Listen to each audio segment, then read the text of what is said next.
A recap 16 years later, huh? Every day I think about how this show set the foundation for me to kickstart my modeling career.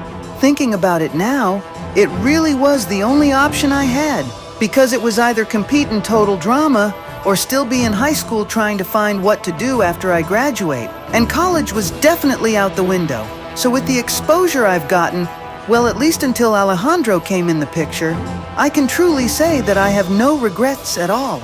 I firmly believe the audience would agree that I'm one of the very few guys from our generation that had a bunch of the girls under my arsenal, at least for a little while. After season 2, I was pretty bummed out that I couldn't travel the globe. But just around Revenge of the Island is where things started to go a bit downhill. I mean, I don't really blame Chris for not wanting to be around toxic waste. It doesn't only mess with your nostrils, but too much of the exposure could affect the face.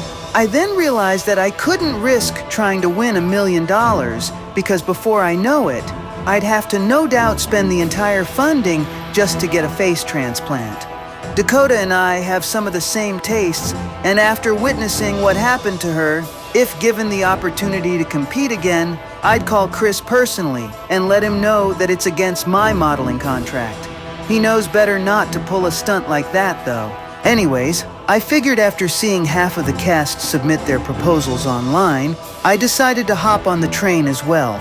They caught me at a good time, because usually I'd be in a different jurisdiction with my photographer. What's something I miss from Total Drama, you might ask? Frankly, there's not much to miss at all if I'm being honest here. The camp was pretty crappy. One of the contestants turned into a complete beast, and we had a host who didn't care much about our safety or well-being. I thank God for having the looks, because without them, most of the animals would have probably killed me by now. One thing I also appreciate is the band the guys and I have built from the ground up. I tell you, it wasn't easy performing and getting ourselves known, but somehow or another, we pulled through it. Being on the Hall of Fame was like diamonds glistening in front of my eyes.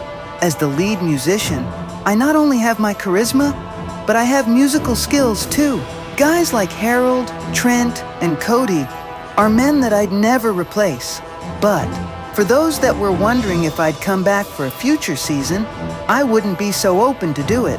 Besides, I'm not as young as I used to be. You know, I wonder what that Blaney lady is up to these days.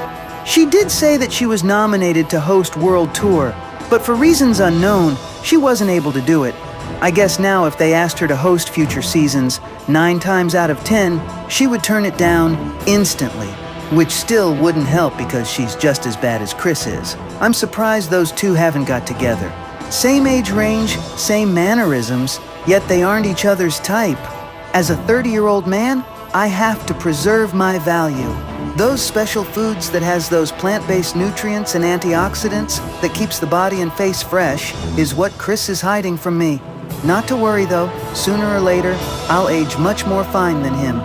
All right, it's time to get on my flight. Money's not gonna make itself, you know what I'm saying?